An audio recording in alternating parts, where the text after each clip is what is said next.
Brace த Lord.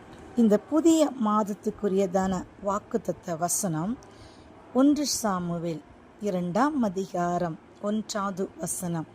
என் இருதயம் கர்த்தருக்குள் களி கூறுகிறது, என் கொம்பு கர்த்தருக்குள் உயர்த்தப்படுகிறது. ஆம் பிரியமான தெய்வ ஜனமே, அன்னாளுடைய வாழ்க்கையிலே என் தேவன் ஒரு களிகூறுதலை கட்டளையிட்டார். வெட்கப்பட்ட இடத்திலே அன்னாளுடைய தலையை என் தேவன் உயர்த்தினதைப் போல உங்களுடைய வாழ்க்கையிலும் என் தேவன் ஒரு உயர்வை கட்டளையிடப் போகிறார். இந்த புதிய மாதம் உங்களுக்கு ஒரு ஆசீர்வாதமான ஒரு மாதமாய் என் தேவன் மாற்றப் போகிறார். கண்ணீரை கண்ட நாட்களுக்கு பதிலாக, துக்கத்தை அனுபவித்த நாட்களுக்கு பதிலாக உங்களுடைய இருதயம் இனி கர்த்தருக்குள் களி கூறப் போகிறது. அது மாத்திரமல்ல, உங்களுடைய கொம்பை என் தேவன் உயர்த்த போகிறார். ஒருவேளை இத்தனை 8 மாசமும் உங்களுடைய வாழ்க்கை ஒரு தலை குனிந்த வாழ்க்கை போல காணப்பட்டிருக்கலாம். இன்றைக்கு என் தேவன் எந்த இடத்துல தலை குனிந்தீர்களோ அதே இடத்தில் உங்களுடைய தலைகளை என் தேவன் உயர்த்தி ஆசீர்வதிக்க போகிறார். God bless you.